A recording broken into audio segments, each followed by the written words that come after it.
Applications of Gauss law. Gauss ലോൻ്റെ 3 applications അല്ലേ പഠിക്കാനുള്ളത്. അതിലെ ആദ്യത്തേതാണ് electric field due to infinitely long straight wire. ഒരു ഇൻഫിനിറ്റ്ലി ലോങ് ആയിട്ടുള്ള, അതായത് നമുക്ക് നീളമൊന്നും അറിയാൻ പറ്റില്ല, അങ്ങനെ ഒരു സ്ട്രെയിറ്റ് വയർ കാരണം ഉണ്ടാകുന്ന ഇലക്ട്രിക് ഫീൽഡാണ് കണ്ടുപിടിക്കേണ്ടത്. അപ്പോൾ നമ്മൾ ഗോസ് ലോ വെച്ചിട്ടാണ് ഈ ഇലക്ട്രിക് ഫീൽഡ് കണ്ടുപിടിക്കണമെങ്കിൽ നമുക്ക് സിമ്പിളായിട്ടത് കണ്ടുപിടിക്കാൻ പറ്റും. അതാണ് ഗോസ് ലോൻ്റെ ഒരു ഉപയോഗം. അപ്പോൾ ഫസ്റ്റ് തുടങ്ങാം. അതിൻ്റെ ഫിഗർ വരയ്ക്കാൻ ആദ്യം പഠിക്കണം. അപ്പോൾ ഇൻഫിനിറ്റ്ലി ലോങ് സ്ട്രെയിറ്റ് ചാർജ്ഡ് വയറാണ് തന്നിരിക്കുന്നത്. ഈ ഒരു നീളത്തിലൊരു വരച്ചിട്ടില്ലേ, അതാണ് സ്ട്രെയിറ്റ് ആയിട്ടുള്ളൊരു വയർ. അതിൽ നെഗറ്റീവോ പോസിറ്റീവോ ഏതെങ്കിലും ഒരു ചാർജ് യൂണിഫോം ആയിട്ട് ഡിസ്ട്രിബ്യൂട്ട് ചെയ്തിട്ടുണ്ടാവും. അതിനെയാണ് infinitely long straight charged wire എന്ന് പറയുക. അപ്പോൾ ഈ ഒരു വയർ കാരണം ഉണ്ടാകുന്ന ഒരു ഇലക്ട്രിക് ഫീൽഡാണ് കണ്ടുപിടിക്കേണ്ടത്. അപ്പോൾ നമ്മളൊരു പി എന്നൊരു പോയിൻ്റ് കൺസിഡർ ചെയ്യുകയാണ് ഈ വയർ കാരണം പി എന്ന പോയിന്റിലുണ്ടായ ഇലക്ട്രിക് ഫീൽഡ് കണ്ടുപിടിക്കാൻ വേണ്ടിയിട്ട്. അപ്പോൾ ഒരു പോയിന്റും കിട്ടി, ഒരു വയറും കിട്ടി. നമുക്കിനി ഇലക്ട്രിക് ഫീൽഡ് കണ്ടുപിടിക്കാൻ വല്ല മാർഗ്ഗമുണ്ടോ? ഇല്ല.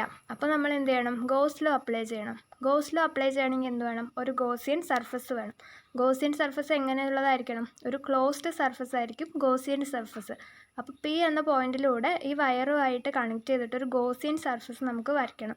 അപ്പോൾ നമുക്ക് കിട്ടുന്ന ഒരു ഫോമാണ്, അതിൻ്റെ സിലിണ്ടർ ഫോമിലാണ് വരയ്ക്കാൻ പറ്റുള്ളൂ. അപ്പോൾ പി എന്ന പോയിന്റിലൂടെ കടന്നു പോകുന്ന ഒരു സിലിണ്ടറാണ് വരച്ചിരിക്കുന്നത്.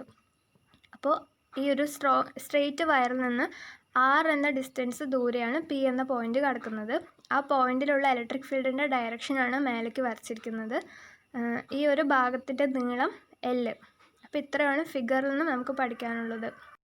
അപ്പോൾ ഇലക്ട്രിക് ഫീൽഡ് കണ്ടുപിടിക്കാൻ ആദ്യം നമ്മൾ എഴുതേണ്ട സ്റ്റെപ്പ് 1 ആണ്. By Gauss law integral E.ds = 1/ε0Q. ഇത് നമ്മൾ ഗോസ് ലോ പ്രകാരം പഠിച്ച ഗോസ് ലോൻ്റെ ഇതാണ് ഇക്വേഷനാണ്. Integral E.ds = 1/ε0Q. അപ്പോൾ അത് ഫസ്റ്റ് സ്റ്റെപ്പായിട്ട് എഴുതി. ഇനി അതൊന്ന് പുറത്തെടുക്കാം. ഈ ഒരു കോൺസ്റ്റൻറ്റ് വാല്യൂ, ഇലക്ട്രിക് ഫീൽഡ് അല്ലേ കണ്ടുപിടിക്കുന്നത്, അതൊരു കോൺസ്റ്റൻ്റ് ആയത് കാരണം അതൊന്ന് പുറത്തെടുത്തു. ബാക്കി ഇൻ്റഗ്രേഷൻ്റെ ഉള്ളിൽ വരുന്നത് ഇൻ്റഗ്രൽ ds മാത്രമാണ്.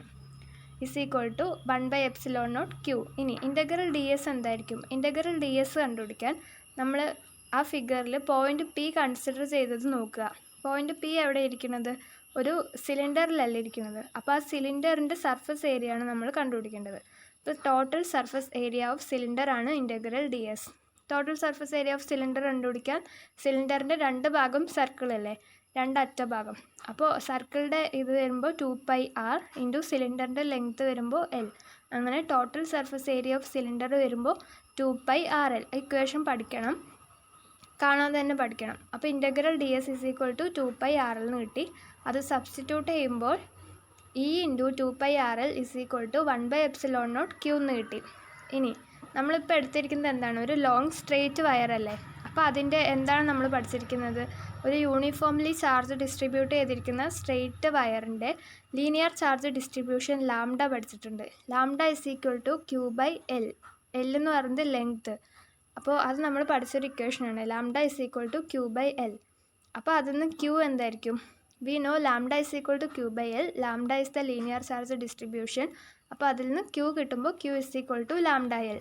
അപ്പോൾ ആ ലാംഡ Lനെ അവിടെ സബ്സ്റ്റിറ്റ്യൂട്ട് ചെയ്യുമ്പോൾ therefore E × 2πrl = 1/ε0 × lambda L. അല്ലെങ്കിൽ ലാംഡ L/ε0 എന്ന് എഴുതാം. അപ്പോൾ ഇതിന്ന് E = ലാംഡ L/ε0 / 2πrl എന്ന് വരും. അത് ചെയ്യുമ്പോൾ ഇങ്ങനെ വരിക, E = ലാംഡ/ε0 / 2πr/1. L 2 സൈഡിലും ഉള്ളത് കാരണം L കട്ട് ചെയ്ത് കളഞ്ഞതാണ്, ബാക്കിയുള്ളത് മാത്രം എഴുതിയാൽ മതി. അപ്പോൾ E = ഡിവിഷൻ വരുമ്പോൾ അതിന് മൾട്ടിപ്പിൾക്ക് ആക്കാൻ വേണ്ടിയിട്ട് അതിൻ്റെ റെസിപ്രോക്കൽ ഇട്ട് ചെയ്യണം. അപ്പോൾ ലാംഡ/ε0 ഇൻറ്റു 2πr/1 എന്നുള്ളതിന് 1/2πr എന്ന് എഴുതണം. അപ്പോൾ ഇൻറ്റു 1/2πr. അപ്പോൾ ലാംഡ/ε0 2πr. അപ്പോൾ ഈ ഇക്വേഷൻ ഒരു നമുക്ക് എഴുതാൻ എളുപ്പത്തിന് E = 1/2πε0 ലാംഡ/r എന്ന് എഴുതാം.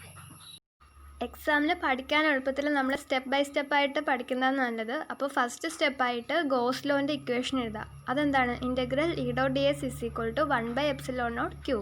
ഇനി ഈനെ പുറത്ത് നിർത്തുക. ds എന്താണ്? ds total surface area of cylinder ആണ്. അപ്പോൾ അത് നമുക്ക് അറിയേണ്ട ഇക്വേഷനാണ് എന്താണ്? 2πrl ആണ്. അപ്പോൾ ഈ dsൻ്റെ അവിടെ 2πrl സബ്സ്റ്റിറ്റ്യൂട്ട് ചെയ്യുക. പിന്നെ നമുക്കിപ്പോൾ കിട്ടിയിരിക്കുന്ന എന്താണ്, ഒരു സ്ട്രെയിറ്റ് ആയിട്ടുള്ളൊരു വയറല്ലേ. അപ്പോൾ ആ വയറിൻ്റെ ലീനിയർ ചാർജ് ഡിസ്ട്രിബ്യൂഷൻ ആയിരിക്കും ആ വയറിനുണ്ടാവുക. അപ്പോൾ അതൊന്ന് നമുക്ക് അറിയുന്ന ഇക്വേഷൻ λ=Q/L.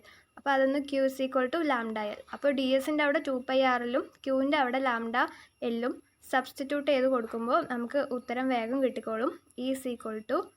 എന്തായിരുന്നു 1/2πε0 λ/r. അപ്പോൾ ഈ കുറച്ച് സ്റ്റെപ്സിൽ എഴുതിയാൽ മതി എക്സാമിന്, എന്നാൽ തന്നെ ഫുൾ മാർക്ക് കിട്ടിക്കോളും. പക്ഷെ കാര്യങ്ങളൊക്കെ നേരെ എഴുതിക്കൊള്ളണം. പിന്നെ ഈ ഒരു ഇക്വേഷൻ നല്ല ഇമ്പോർട്ടൻ്റ് ആണ്. ഇതിൻ്റെ അപ്ലിക്കേഷൻ ലെവൽ ക്വസ്റ്റ്യൻസ് വരുമ്പോൾ ഈ ഇക്വേഷൻ ഇട്ട് ചെയ്യാനുണ്ട്. അപ്പോൾ ഇക്വേഷനും കാണാപ്പാഠം പഠിച്ചു വെക്കണം.